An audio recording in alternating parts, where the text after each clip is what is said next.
Magali. Je t'ai pas trop entendu là. Qu'est-ce que t'en penses? Faut me dire, hein? Ben, ce que tu dis, c'est vrai. Maintenant, c'est moi en tout cas enfin, ce que je pense, c'est que il y a plein de choses qui sont possibles. Maintenant, quel est l'investissement et le taux d'implication de chacun dans ce qu'il y a à faire? Parce que c'est là la vraie question. Il y a beaucoup de personnes qui doivent se dire oui, il est trop tard, il est trop tard. Il y a plein de choses à revoir. Et c'est vrai que pour moi, la, l'apprentissage est à revoir en France. Le système éducatif est à revoir. Quand je dis ça, en parlant des classes de collège, même, si je peux dire, depuis le primaire, l'élémentaire, la manière d'apprendre aux élèves, elle doit changer. Parce que la réalité, c'est qu'il y a pas mal de problématiques qui sont récurrentes et qui s'accentuent sur le temps.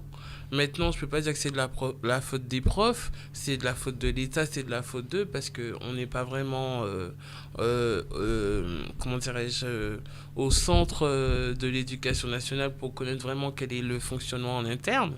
Mais, Ah non, mais moi, je les pointe du doigt, clairement. Moi, je pointe du doigt. mais Clairement, on voit des situations où, par exemple, un établissement qui a du mal à gérer un certain comportement, on ne veut plus le voir chez nous. Quitte à le faire passer les étapes pour qu'il quitte vite l'établissement, on le fait passer.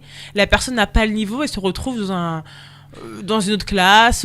Tu comprends ce que oui, je je veux te comprends dire? ce que tu veux dire, mais il y a plein de choses. Je regarde déjà le simple fait de faire passer automatiquement les élèves d'une classe à une autre.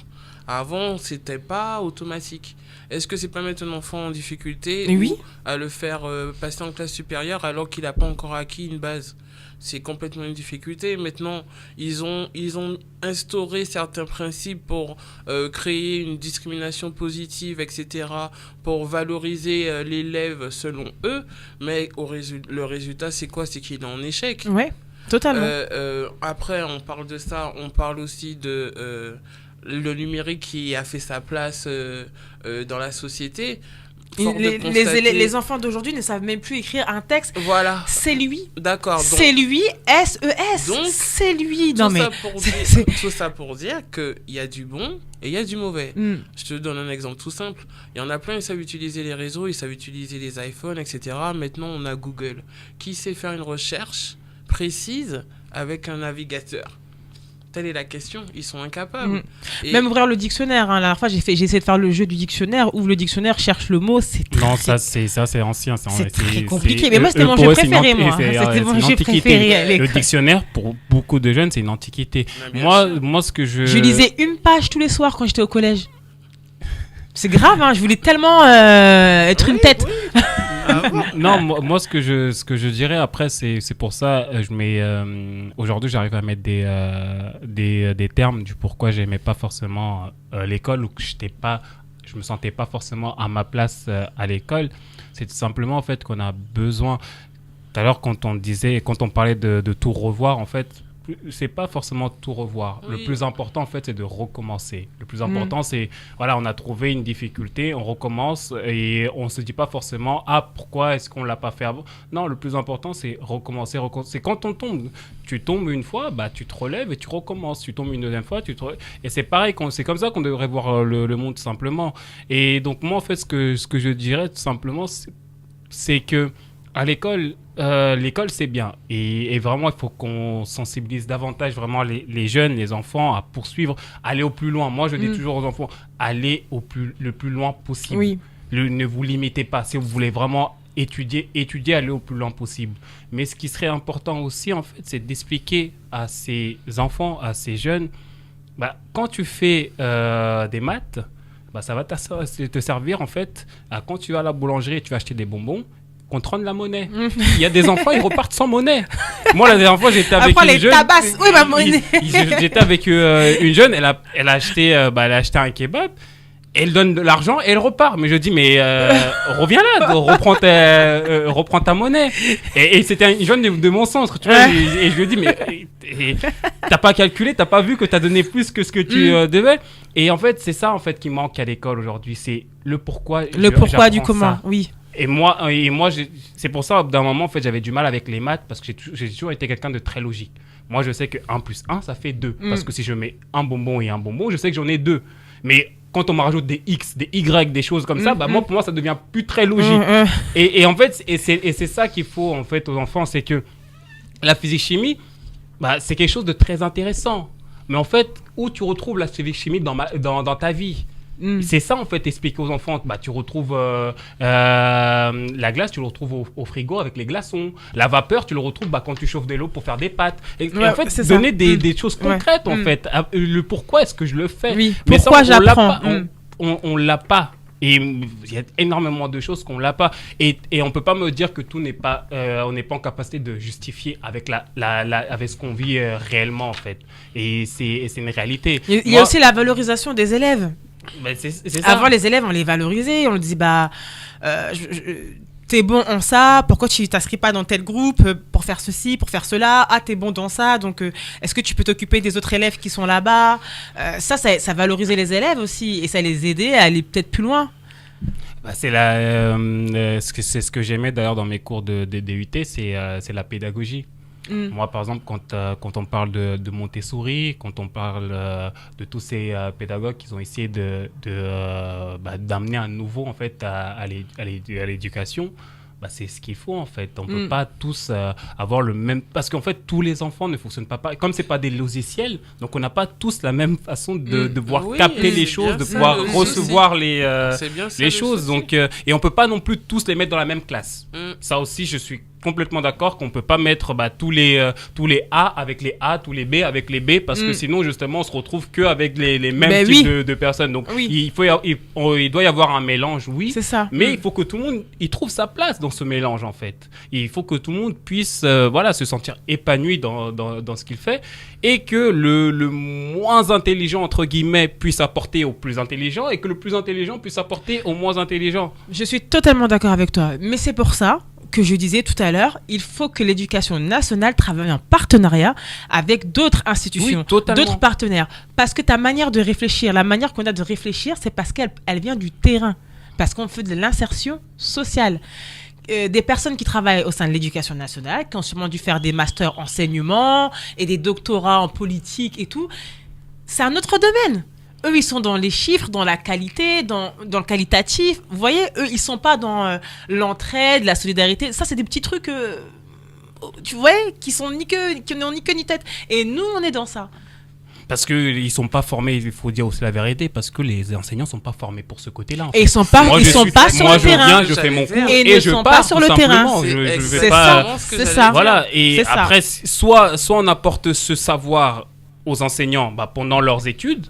Donc, on apporte ce côté-là un peu psychologue, attentionné, voire remarquer quand un enfant est moins bien. Ou non, pas moins bien.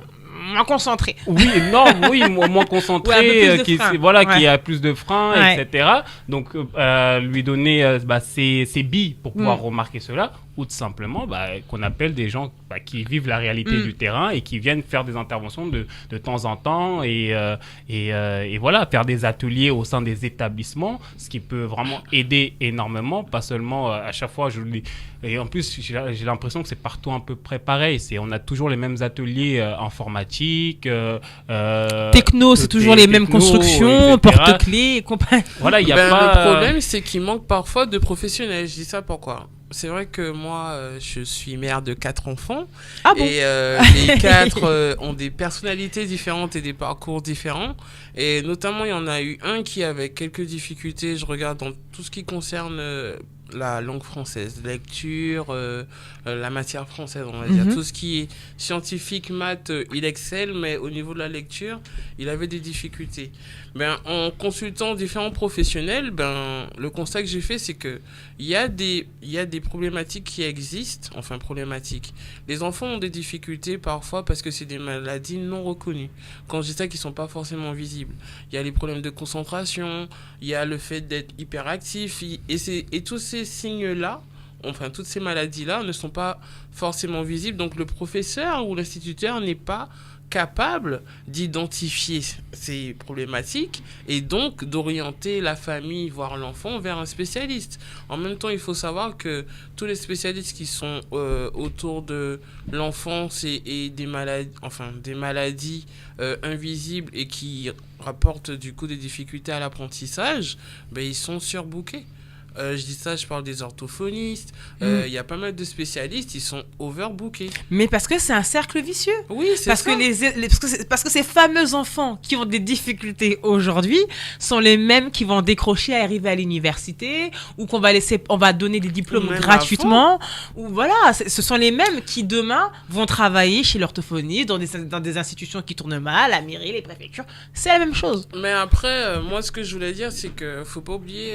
Bon, là, on parle en globalité en général, mais en faisant des analyses plus poussées, des fois, il y a d'autres freins qui sont à soulever. Je dis ça, j'ai connu un enfant, c'est qu'en classe de CE2 que sa mère s'est rendue compte qu'il était daltonien. D'accord. Mais c'est grave. Oui, c'est grave. Mais c'est grave. J'aurais pas eu d'enfant, j'aurais dit, bon, ça arrive. Parce que je suis tellement... ça arrive. Mais là, moi qui ai un enfant maintenant, je me dis, mais c'est très grave. Comment moi, j'ai pas pu remarquer que mon enfant ne voyait pas le rouge? Pourtant, ça arrive. Donc, c'est pour donner un exemple parmi tant d'autres. Tout le monde sait ce que c'est être daltonien. Pour ceux qui ne savent pas, daltonien, c'est ceux qui ne voient pas le rouge et le vert, je crois. Oui, des failles de certains cursus qui fait que des fois, on a des enfants qui se retrouvent en difficulté et les parents qui ont cette méconnaissance ou ignorance ou même la curiosité ou même à se poser le questionnement, à se poser, oui, mais pourquoi il a des difficultés? Est-ce que, je dis ça tout bêtement, il y a des parents qui n'emmènent pas forcément leur enfant voir un ophtalmo, par exemple. Donc, c'est des choses qui peuvent paraître basiques pour certaines personnes, mais pas pour d'autres. Et c'est pour ça que c'est important de tenir compte de, c'est vrai, la famille, des amis, mais en même temps du mode de vie, comment dirais-je, du parcours de certains. Mais là, vous commencez à m'inquiéter. Hein. Je me pose la question, est-ce qu'il ne faut pas, du coup, commencer à préparer des stages de préparation pour les parents ? Ben, moi, je dirais que c'est... Parce qu'on ne peut pas passer à côté de ça. Et je mesure mes paroles. Je le redis encore, c'est parce que j'ai un enfant maintenant que je parle comme ça. Mais sinon, peut-être que j'aurais pu être ce genre de personne aussi. Mais le fait d'avoir un enfant et le fait de travailler dans l'insertion sociale, où on a appris à être à l'écoute, à identifier les freins, les problématiques, fait qu'on est un peu plus attentif par rapport à l'éducation de nos enfants, aux difficultés qu'ils peuvent rencontrer. Mais les personnes qui ne sont pas dans cette phase-là, qui n'ont jamais eu d'aide, qui sont loin d'imaginer tout ça, je donne l'exemple de ma mère que j'admire. Ma mère, c'est mon exemple. Si aujourd'hui j'en suis là, c'est grâce à ma mère, j'ai tout fait comme elle. Cependant, j'ai un petit frère qui a changé au moins 3 ou 4 fois de filière. Parce que ma mère, dans sa tête, elle voulait que mon frère fasse une certaine filière. Moi qui travaillais déjà à l'époque dans l'insertion, je lui disais, maman, ce n'est pas ce qu'il aime, ne le force pas. Finalement, il n'a pas fait ce qu'il aimait, il a fait au moins 3 ou 4 filières, il y a eu une case prison, il est passé rapidement, il y a eu plein de choses. Donc, est-ce qu'il ne faudrait pas aussi apprendre aux parents à écouter et identifier les problématiques des enfants ? Est-ce qu'on ne devrait pas leur proposer des stages, par exemple, de parentalité dès qu'on sait que quelqu'un est enceinte ? Je ne sais pas, c'est des solutions.